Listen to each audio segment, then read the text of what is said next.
there's a lot of attention engagement theory that Lisa, for example, just mentioned, which we call the cycle of engagement, that looks at the pitfalls and obstacles to the learning process itself.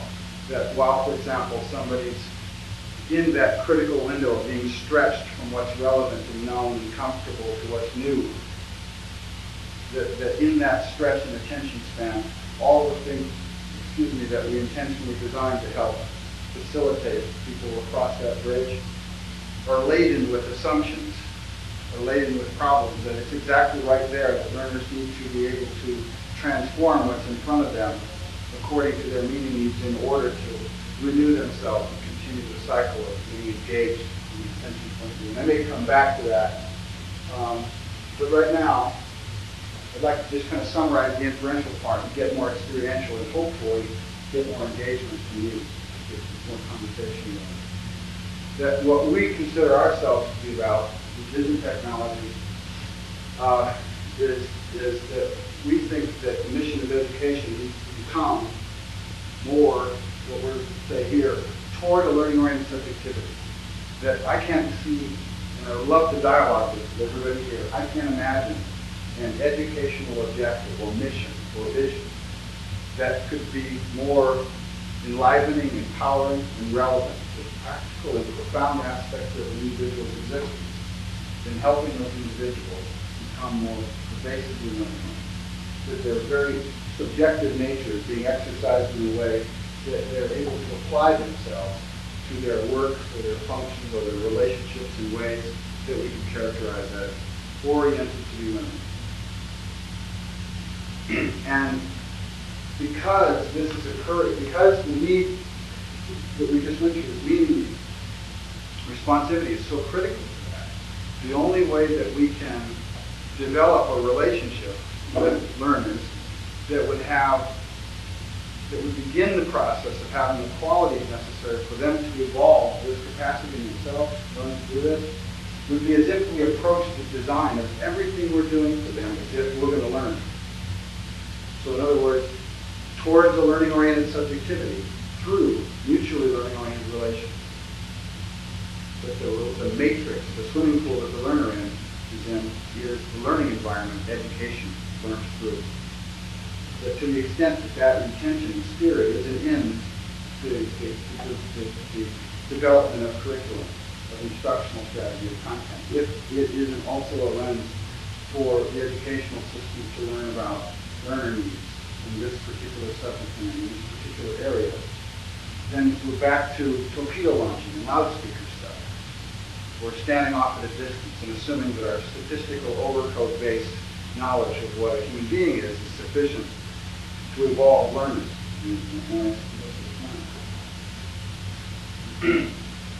So, with all this kind of as a background,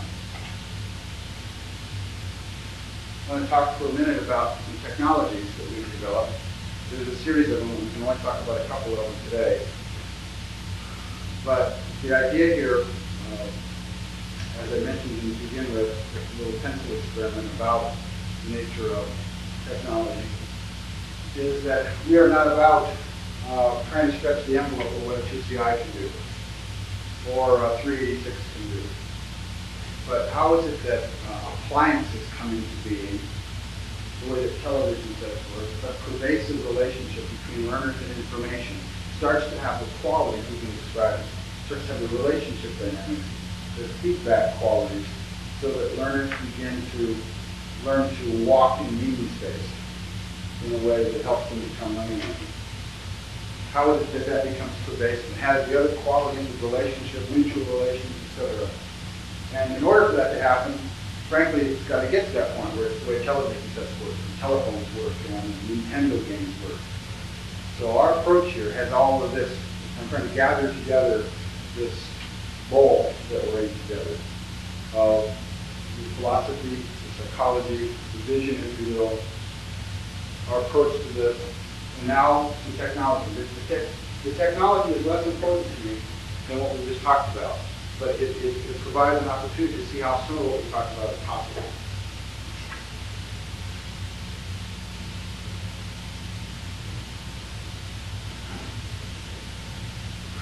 we have a series of different technologies, as I mentioned. One of them we call electronic publishing for learning.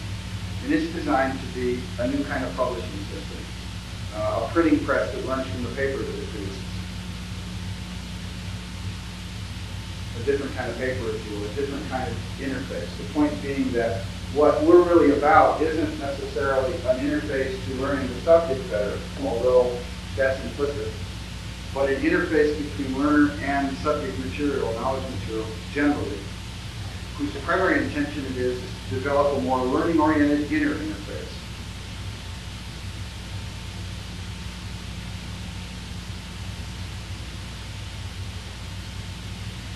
We had structured these sessions in the past so that 45 minutes to an hour into it, before I get too far into the technology, we kind of give the opportunity to kind of pause here, reflect back on, discuss any of the things that we've talked so far, take a break, go to the restroom, get some more coffee, or we can just kind of roll on. But there's another hour and a half, 2 hours from here to go into the technology and hopefully have more dialogue. And kind of I'll put that before us. So we have a preference. Keep going? Keep going? Okay, well then let's just be informal. And when it's critical message to get up and do something for a reason, we'll put the pause on and do it. Okay.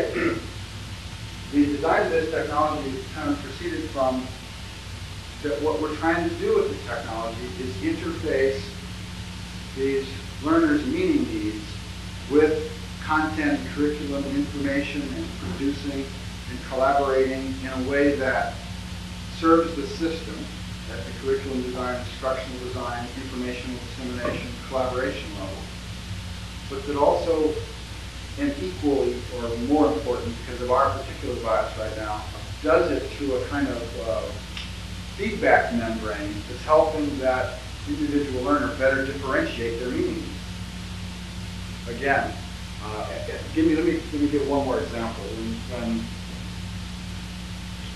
it's awfully simple. When in a classroom, for example, when you were growing up, how many times did you feel the fluctuation of uncertainty or curiosity, and how many times did you raise your hand to do something about it?